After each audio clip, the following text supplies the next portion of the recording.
इस वक्त हम मौजूद हैं नूंह जिले के खेल स्टेडियम, ज़िला स्तरीय खेल स्टेडियम है क्रिकेट का। बड़ा सा ग्राउंड है लेकिन जर्जर हालत में है। 3-4 साल पहले ये बनाया गया था, उसके बाद सरकार की अनदेखी है, प्रशासन की अनदेखी है।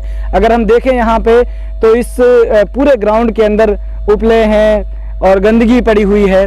खेल जैसा माहौल या जिस तरीके से जितना पैसा खर्च करने के बाद, जितना बजट लगाने के बाद ज़िला प्रशासन ने और एक तरीके से सरकार ने इसको बनाया है, लेकिन जिस तरह की ख़बरें हमारे पास पहुंची हैं और जिस तरह की मालूमात हम तक पहुंची हैं, यहाँ तक मालूमात हैं कि ये अभी तक किसी डिपार्टमेंट ने इसे अडॉप्ट भी नहीं किया है, अपने हिस्से में भी नहीं लिया है। जहाँ तक कि इस पूरे पेवेलियन के जब हम हालत देखते हैं तो इसमें कहीं भी इस तरह की चीज़ें अब नहीं बची हैं कि जो इसके रखरखाव की एक तरीके से गवाही देती हूँ। हम यहाँ पे कुछ लोग बैठे हैं, उनसे भी हम बात करेंगे। नाम है आपका? मोहम्मद एजाज। कौन सा गांव है आपका? साफुर नंगली। तो आप एजाज जी इसी गांव से हैं। कब से आपने देखा है कि ये इसी तरीके हालत की ख़राब है या पहले कुछ अच्छी थी? ना बनने के बाद तो ऐसे ये अब ज़्यादा तोड़ फोड़ अब ज़्यादा हो गई है। अच्छा, कोई प्रशासन की तरफ से, सरकार की तरफ से कोई से देखने नहीं? कोई नहीं आता। कोई भी नहीं आता? नहीं, मेरे आगे तो कोई नहीं आया। अच्छा, चलिए एक और भाई हमारे साथ हैं, उनसे भी हम बात करेंगे। क्या कहेंगे, किस तरह की उम्मीद लगा के बैठा था गांव और उसके बाद ये? उम्मीद तो काफ़ी थी जी। यहाँ पे उम्मीद स्टेडियम बनाए, हमारे गांव में बनाए हैं। हम लोग जाते हैं स्टेडियम में, टिकट लेते हैं, वहाँ पे मैच देखते हैं। हमारा भी सपना था कि हम हमारे गांव में स्टेडियम बना है तो हम भी मैच देखेंगे इसमें। बाहर से भी लोग आएंगे तो हमें बड़ी खुशी हुई थी स्टेडियम की बनने की। जब ये बनने के बाद में, जब शुरू में बना था तो बहुत चमन थी यहाँ पे, उसके बाद में इसकी बिल्कुल ही रौनक ही ख़त्म हो गई स्टेडियम की। कोई इसके ऊपर देखने वाला नहीं था, इसलिए कोई देखने वाला नहीं है जी यहाँ पे।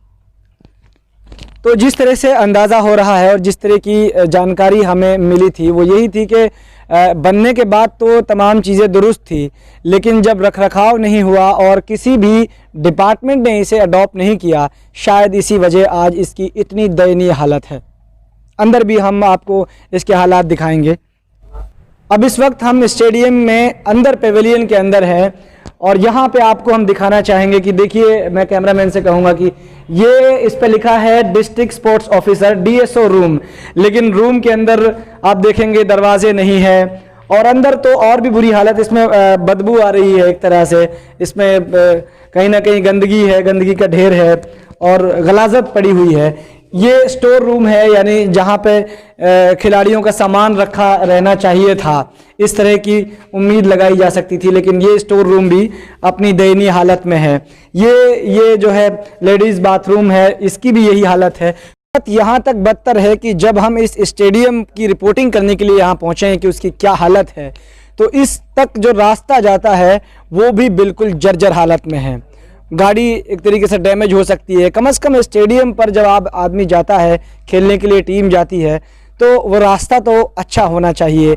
सरकार की इतनी अनदेखी है कि स्टेडियम तक आप पहुंच भी ठीक से नहीं सकते। ये आपको हम दिखाना चाहेंगे। मैं कैमरामैन से कहूँगा कि ये देखिए, ये शायद वो क्रिकेट का नेट है जहाँ पर खिलाड़ी प्रैक्टिस करते हैं, लेकिन इसके ऊपर भी भूसा पड़ा हुआ है, गंदगी पड़ी हुई है, गोबर पड़ा हुआ है, तो सारी चीज़ें बर्बादी के कगार पर हैं। इस सिलसिले में अब जो जिला प्रशासन का बयान आया है, नूंह के उपायुक्त हैं धीरेन्द्र खड़गटा जी, उन्होंने तमाम स्टेडियम्स के बारे में उनके रखरखाव के लिए बात कही है कि उस पर कार्रवाई होगी और जितने भी नूंह जिले के स्टेडियम हैं उनका रखरखाव किया जाएगा, उनमें जो काम होना है वो किया जाएगा और वहाँ पर कोच और इस तरीके से जो खेल का जो निज़ाम है, जो सिस्टम है, उसे बैठाने की कोशिश की जाएगी। आप वीडियो में DC साहब का बयान सुने। साथ ही साथ हमारे जो स्टेडियम्स हैं उनकी हम रखरखाव नरेगा या विभिन्न स्कीमों के द्वारा करेंगे। साथ ही साथ ऐसा भी प्रपोजल कराएं कि जो हमारे कोचेस की कमी है उसके लिए यदि हमको कहीं से कोई आउटसोर्सिंग पे भी हमें कोई ऐसा कोच लगाना पड़े, उसके लिए भी करें, क्योंकि रेगुलर फैकल्टी तो आती रहेगी ना। जो हमारे युवा हैं यहाँ टैलेंटेड, कोई कोचिंग का कार्य कर सकता है, उसको भी हम उसमें मौका दें। तो कहीं से भी ऐसा नहीं लगता कि सरकार ने इतना पैसा इस पर खर्च किया, भारी बजट लगाया, ज़मीन जो ज़राअत की ज़मीन थी, जो खेती बाड़ी की ज़मीन थी, वो इसके एक तरीके से इसके सिरे चढ़ गई, लेकिन उसके बावजूद सरकार सिर्फ इतना ध्यान नहीं रख सकी, प्रशासन इतना ध्यान नहीं रख सका इन 3-4 सालों के अंदर कि इस खेल के स्टेडियम में कम से कम खेल तो होना चाहिए था। सुफियान सैफ, मेवात टाइम्स, नूहू, हरियाणा।